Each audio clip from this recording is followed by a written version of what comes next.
अब मैं सच कहने का आदी हूं, इसलिए फसाती हूं। कैसा रामराज है जहां 90% के लोग बेरोजगार हैं, भुखमरी के शिकार। याद तो आई। साथियों, सलाम, नमस्ते, सत श्री अकाल और जय भीम, जोहार।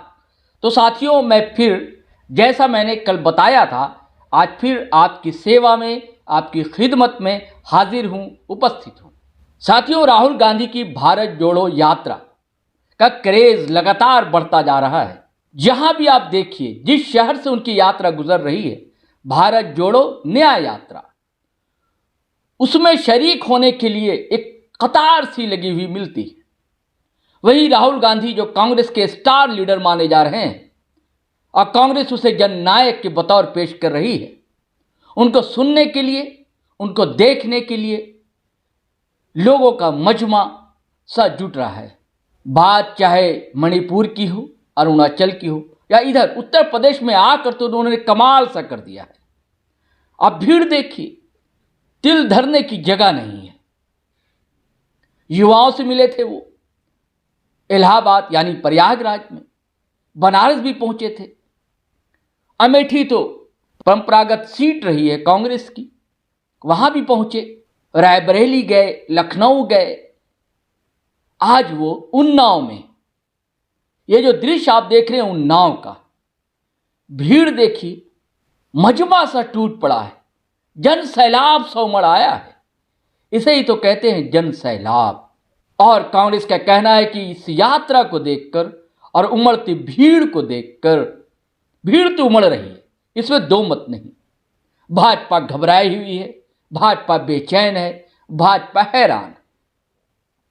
दरअसल उस पर आरोप इसलिए लगाए जा रहे हैं कि लगातार भाजपा जो है कांग्रेस के लीडरान को तोड़ने में, फोड़ने में लगी हुई है। हालांकि ये आरोप सिर्फ भाजपा पर ही है अभी फिलहाल, कभी और भी पार्टियां ऐसे खेल करती रही, लेकिन भाजपा पर जो आरोप है वो दिख भी रहा है सामने कि चुनाव को लेकर कितनी बेचैनी है। दोस्तों, एक बात बता दूं, भाजपा एक लक्ष्य लेकर चलती है और वो साम दाम दंड भेद जो राजनीति में कहा जाता है वो सब कुछ आजमाती है। और रणनीतियां तो होनी ही चाहिए। हर पार्टी की अपनी रणनीति होती है, अपने तरीके होते हैं, अपने ढंग होते हैं, और हर पार्टी चाहती है कि उसके अंदर ज्यादा लोग जुड़ें, जनाधार उसका बढ़े। लेकिन वो कर क्या रही है भाजपा? दरअसल ज्यादातर कांग्रेस के लीडरान को तोड़ने में लगी हुई। इधर लगातार आपने देखा, महाराष्ट्र से लेकर मध्य प्रदेश तक और भी कई स्टेट में ये नज़ारा देखने को मिला है। पहले तो आप जान ही चुके कहाँ क्या क्या हुआ था, मैं ज़्यादा नहीं बताता। तो ये आरोप कांग्रेस भाजपा पर लगा, इसलिए लगा रही कि ये जो भीड़ देख रहे हैं ना आप, इस भीड़ को देखकर। लेकिन सवाल है दोस्तों, क्या ये भीड़ जो है वोट में तब्दील होगी? अब और एक और सवाल, ऐसी भीड़ तो पहले भी आपको याद होगा, प्रियंका गांधी लड़की हूं, लड़ सकती हूं, इस नारे के साथ उत्तर प्रदेश विधानसभा चुनाव के समय मैदान में उतरी थी और भीड़ जुट रही थी। प्रियंका गांधी जहां जाती थी उनके पीछे एक मजमा सा, एक कतार सी लग जाती थी। लेकिन सवाल है, क्या भीड़ वोटों में तब्दील होगी? साथियों, एक महत्वपूर्ण सवाल कि आज मुसलमानों की याद आखिर राहुल गांधी को क्यों आई, इस पर हम बात करेंगे। आपने थंबनेल देख लिया होगा, लेकिन इससे पहले आपसे आग्रह है, गुजारिश है कि हमारे YouTube चैनल को आप जरूर सब्सक्राइब कर लें साथियों। और यदि आप फेसबुक पर देख रहे हैं तो हमारा पेज GT रोड लाइव के नाम से है, उसे फॉलो करना हरगिज ना भूलें। और आप हमारा वीडियो जरूर शेयर किया करें, अच्छा लगेगा हमें, और लाइक किया करें, कमेंट तो बिल्कुल करें आप, अच्छा लगता है। और यदि कुछ और अगर आप साथ देना चाहते हैं, ये एक अकेला प्रयास है GT road live independent media का, तो आप हमें थोड़ी बहुत आर्थिक मदद कर सकते हैं। हमारा UPI नंबर है 8083557257। आप गूगल पे, फोन पे कर सकते हैं। चलिए साथियों, अब बताता हूं कि आखिर माइनॉरिटी की याद, इतने शहर मणिपुर से चले वो बिहार पहुंचे, झारखंड आए, उड़ीसा गए, छत्तीसगढ़ गए और अब उत्तर प्रदेश, अब तक राहुल गांधी 73% लोगों की बात कर रहे थे। लगातार राहुल गांधी जातीय जनगणना की बात कर रहे हैं, बड़ा मुखर ढंग से आवाज उठा रहे हैं कि जब कांग्रेस सत्ता में आएगी तो जातिगत जनगणना बिल्कुल कराएगी, उसके बाद एक सर्वे कराएगी, आर्थिक सर्वे, ताकि जो समाज हिस्सेदारी में शैक्षणिक हिस्सेदारी, आर्थिक हिस्सेदारी, सामाजिक हिस्सेदारी यानी कि नौकरी में भी हिस्सेदारी से वंचित है, उसको उसका अधिकार, उसको उसकी हिस्सेदारी यानी जिसकी जितनी आबादी उसकी इतनी भागीदारी दी जाएगी। इस मुद्दे को लगातार राहुल गांधी उठाते रहे हैं और उनकी यहां सरकार है, तेलंगाना सरकार ने भी कहा है कि वहां जातिगत जनगणना होगी।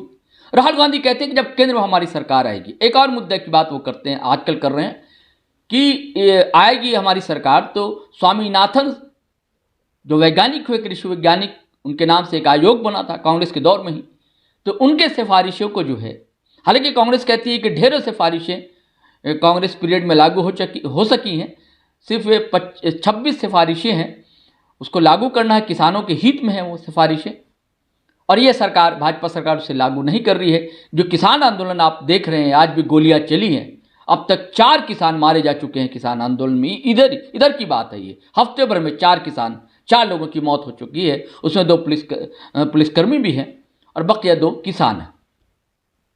तो खैर, कांग्रेस की मांग है, कांग्रेस कह रही है लगातार, राहुल गांधी ये कह रहे हैं जब हमारी सत्ता आएगी, कांग्रेस सत्ता में अगर आती है केंद्र में, तो स्वामीनाथन आयोग की सिफारिशों के अनुसार किसानों को उनकी फसल की MSP की गारंटी दी जाएगी और जातिगत जनगणना की आवाज लगातार बुलंद राहुल गांधी कर रहे हैं, जहां भी राहुल गांधी जा रहे हैं। लेकिन अचानक वो 73% की बात कर रहे थे, कहते थे 50% पिछड़े हैं, OBC हैं, उसके बाद 8% जो है वो आदिवासी हैं, बीच में 12% के आसपास दलित हैं इस देश में, और बार बार कह रहे थे कि आप देखिए ना, वो मीडिया में हैं, 200 कंपनियां हैं बड़ी कारपोरेट, उनके कहीं मालिक नहीं है, मीडिया के कहीं मालिक नहीं है, मैनेजर पोस्ट में भी नहीं है, चाहे वो प्राइवेट अस्पताल हो, चाहे वो प्राइवेट स्कूल्स हो। वो ब्यूरोक्रेट्स में भी कहते हैं, लगातार कई जगह ये आवाज़ उठा रहे हैं वो कि 90 अगर ब्यूरोक्रेट्स IAS बड़े हैं जो कि बजट बनाते हैं, तो उसमें आपका प्रतिशत यानी कि ये सबको मिलाकर OBC, दलित और आदिवासी, इनको मिलाकर ये 73% जोड़ रहे थे। इतने हैं इनकी आपकी भागीदारी, लेकिन कहीं नहीं है। लेकिन अचानक वो 2 दिन पहले गुस्सा क्यों हो गए थे साथियों? क्या यही तो वजह नहीं है कि फिर माइनॉरिटी की याद आ जाती है उन्हें? अभी 2 दिन पहले एक वीडियो बड़ा वायरल उनका हुआ, शायद प्रतापगढ़ का था या इलाहाबाद, उसी आसपास के क्षेत्र का वीडियो है, जिसमें वो गुस्सा हो रहे हैं 73% लोगों से। वो कह रहे हैं राहुल गांधी, आप सोए हुए हैं, आपको कोई जगा नहीं सकता, आप सब कुछ, अडानी जो है, PM मोदी जो है, वो आपके खिलाफ करते जाएंगे सारा कुछ, लेकिन आप सोए हुए हैं, आप जगिए, आप उठिए, अपने हक की लड़ाई लड़िए। हालांकि इसकी आलोचना भी हो रही, क्या वो युवा सोए हुए? लेकिन ऐसा सवाल क्यों उठाया? राजनीतिक पंडितों का कहना है क्या इसलिए सवाल उठाया कि भीड़ तो आ रही है, उन्हें ऐसा लग रहा होगा कि क्या वोट में ये तब्दील होगा कि नहीं होगा, इसलिए तो नहीं उठा रहे थे। लेकिन 73% की बात करते करते राहुल गांधी जब उन्नाव पहुंचते हैं कानपुर के पास, आज वो उन्नाव में थे राहुल गांधी, यहां भी गजब, अभूतपूर्व भीड़ थी। कहते हैं ना कि तिल धरने तक की जगह नहीं थी। यहां राहुल गांधी पहुंचते हैं भरे मजमे, उमड़े जन सैलाब के बीच, और जब माइक लेते हैं, जीप से ही बात के मुखातिब करते हैं लोगों को और बातचीत करना शुरू करते हैं, तो किस तरह वो 73%, 90% पर आ जाता है और उन्हें माइनॉरिटी की याद आ जाती है। मैं चाहता हूं दोस्तों, पहले आप इस वीडियो को देखिए और सुनिए राहुल गांधी कह क्या रहे हैं। भाइयों और बहनों, इस देश में पिछड़े लोग, पिछड़े आबादी के कितने लोग हैं? 50%। दलित कितने? 15। आदिवासी कितने? 8%। माइनॉरिटी कितने? 15। तो 50 में 15 दलित जोड़े कितने होते हैं? 65। उसमें 15 माइनॉरिटी जोड़े कितने होते हैं? 80। उसमें 8 आदिवासी जोड़े कितने होते हैं? तकरीबन 90% आबादी पिछड़ों की, दलितों की, आदिवासियों की, माइनॉरिटीज की। भाइयों और बहनों, आपकी भागीदारी कहीं है ही नहीं। ये कैसा राज राज्य है जिसमें 90% को रोजगार नहीं मिल सकता, लोग भूखे मर रहे हैं, मीडिया में आपका कोई नहीं, बड़े बड़े उद्योगों में आपका कोई नहीं, किसी संस्था में आपका कोई नहीं, ब्यूरोक्रेसी में आपका कोई नहीं। अगर क्रांतिकारी काम करना है, जाति जनगणना, इकोनॉमिक सर्वे, उसके बाद जो 90% है उनका यहां पे राज होना शुरू हो जाएगा। तो आपने सुना साथी, राहुल गांधी अब 15% देश में जो माइनॉरिटी है उसको जोड़ते हैं और अब 90% की बात करते हैं। ऐसी क्या बात हो गई? आखिर मणिपुर से कई स्टेट गुजरने के बाद बंगाल भी आप गए थे, वहां भी अच्छी खासी माइनॉरिटी की आबादी है, बिहार में भी है, लेकिन यहां आपको याद आ गई। हालांकि दोस्तों कहा जा रहा है कि जब पहली इनकी भारत जोड़ो यात्रा थी तो उसका कर्नाटक के चुनाव में असर पड़ा। अब उस माइनॉरिटी की बात जब होती है इस देश में तो ज्यादातर मुसलमानों की बात होती है, क्योंकि उनकी अच्छी खासी संख्या है। माइनॉरिटी, बड़ा अल्पसंख्यक वर्ग जो है देश में माइनॉरिटी में मुसलमान है, तो मुसलमानों का अच्छा खासा वोट मिला उन्हें। और दूसरी जो माइनॉरिटी है उधर, और देश में भी कम है लेकिन साउथ में उनकी आबादी है, केरल में है, कर्नाटका में है, तेलंगाना में है, ईसाई भाइयों की, उनका भी उनको समर्थन मिला। लेकिन बंगाल में चुप रहे, बिहार में चुप रहे, झारखंड में चुप रहे, और उन्नाव जब पहुंचते उत्तर प्रदेश तो क्यों याद आ गई? साथियों मैं बताता हूं आपको क्यों याद आई। देखिए, लोकसभा की जो है 29 सीटें ऐसी हैं, संसदीय सीटें, याद रखिए 29, संख्या को याद रखिए, 29 लोकसभा सीट, जिसमें मुस्लिम वोट जो है निर्णायक भूमिका निभाता है।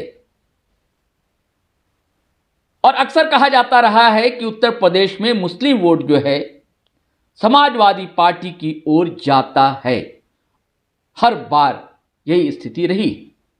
तो क्या यह वजह तो नहीं रही उन्हें लगा कि अब मैं तो बात 73% की कर रहा हूं, क्या ठिकाना कि वो वोट मुझे मिलेगा या नहीं मिलेगा, क्योंकि ओबीसी का जो कुछ तबका है वो सपा की ओर चला जाता है।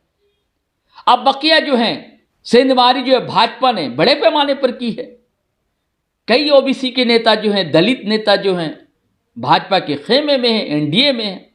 तो भाई एक बच जाता है मुसलमान बेचारे इसलिए कह रहा हूं कि उसकी कहीं मांग सुनी नहीं जा रही है आजकल तो जमाना यह है साथियों कि मंच पर ही कोई दाढ़ी टोपी वाला दिख जाए तो हटा दिया जाता है। अरे मत रहो भैया, क्योंकि हमारा जो बहुसंख्यक वोट है वो नाराज हो जाएगा। राहुल गांधी को लेकिन यहां याद आ गई 90% की, और इसलिए याद आई कि आपको बताया कि 29 लोकसभा सीट का सवाल है, तो कहीं तो कुछ मिल जाए। और बड़ी आबादी है मुसलमानों की, कहा जाता है कि 19% आबादी जो है उत्तर प्रदेश में मुसलमानों की। तो साथियों मुझे तो ऐसा ही लगता है। और एक और वजह आज की खबर है, कल तक कहा जा रहा था कि अखिलेश यादव समाजवादी पार्टी के सुप्रीमो, उनका गठबंधन जो है कांग्रेस से हो पाएगा या नहीं हो पाएगा, लेकिन दोनों तरफ से दबाव पड़ने लगा, दोनों कांग्रेस को भी और सपा को भी लगा कि हमें गठबंधन तो करना होगा। अब गठबंधन क्यों हुआ साथियों? वही 29 लोकसभा सीट जो कि मुस्लिम बहुल कही जाती है। सपा को भी लगा कि अगर मैं गठबंधन नहीं करता हूं कांग्रेस से तो बिखर जाएगा, और ऐसा इसलिए कि मुसलमानों के एक प्रतिनिधिमंडल ने इधर के हफ्ते में मुलाकात की थी अखिलेश यादव से और उनसे कहा था कि गठबंधन जरूरी है, नहीं तो मुस्लिम वोट का डिवीजन तय है। क्योंकि बहुजन समाज पार्टी वो भी कोशिश करती है और असदुद्दीन वैसी मजलिस वाले वो अपने आप भले लोकसभा की ज्यादा सीटों पर उम्मीदवार खड़े ना करेंगे, लेकिन दूसरी जगह तो वो खड़े करते ही। उन्हें शौक है कि राष्ट्रीय नेता मुसलमानों का ठेकेदार मैं ही हूं, मुसलमानों का मैं ही नेता हूं, तो हर जगह वो खड़ा करेंगे। तेलंगाना में नहीं खड़ा करेंगे। विधानसभा में आपने देखा कितनी सीटें खड़ी की उन्होंने। बिहार में 20 खड़ा कर देंगे और वहां 9 खड़ा करेंगे तेलंगाना में। हालांकि तेलंगाना में भी आबादी है मुसलमानों की, ऐसी बात नहीं कि वहां आबादी नहीं, लेकिन अपना भाई उनका अपना गणित है, उनकी अपनी राजनीति है। मुझे किसी से एतराज नहीं, लेकिन जो बात लगती है, चुभती हुई लगती है, उसे कहा जाना चाहिए। अब मैं सच कहने का आदी हूं, इसलिए फसादी हूं। तो साथियों, बात यह है कि अखिलेश यादव पर भी दबाव पड़ा और कांग्रेस को भी लगा कि बिना मियां भाई के भाई कुछ हो नहीं सकता है। अब मियां भाई की बात तो करनी होगी। हालांकि उन्होंने मुसलमान शब्द का इस्तेमाल यहां भी नहीं किया है, माइनॉरिटी शब्द का इस्तेमाल किया है व्यापक फलक में। अब उन्हें 90% की याद आ रही है और कह रहे हैं कि 90% की हिस्सेदारी मिली ही नहीं है। ये कैसा रामराज है जहां 90% के लोग बेरोजगार हैं, भुखमरी के शिकार। खैर, उन्हें याद तो आई। इसके लिए भाई लोकतंत्र है, हमारे मुस्लिम लीडरान को शुक्रिया करना चाहिए था उनको कि आपकी चलिए राहुल गांधी याद तो कर रहे हैं। तो साथियों, आज शाम में जो कल तक लग रहा था कि इंडिया गठबंधन का एक घटक जो है समाजवादी पार्टी, वो भी क्या साथ छोड़कर चला जाएगा कांग्रेस का, लेकिन नहीं। आज शाम में प्रेस कॉन्फ्रेंस हुई सपा की और कांग्रेस की मिलकर, जिसमें कांग्रेस के जो वहां प्रभारी अविनाश पांडे, उन्होंने कहा कि 17 सीटों पर कांग्रेस लड़ेगी और 63 जो सीट हैं उसमें समाजवादी पार्टी और कुछ पार्टियां मिलकर चुनाव लड़ेंगी। तो ये मामला तय हो गया और शायद यही वजह है कि माइनॉरिटी की याद राहुल गांधी को आखिर उन्नाव में आ गई। जैसा मुझे लगा मैंने आपको साथियों बता दिया। अब आज इजाजत दीजिए, आज्ञा दीजिए। जय हिंद, जय भारत। तो साथियों, आपको कहानी कैसी लगी, ज़रूर रोचक लगी होगी। और आप अगर फेसबुक पर देख रहे हैं तो फॉलो कर लें हमारा पेज, और अगर आप यूट्यूब चैनल देख रहे हैं हमारा, सब्सक्राइब कर लें और बेल आइकन दबाना हरगिज़ ना भूलें। धन्यवाद, शुक्रिया।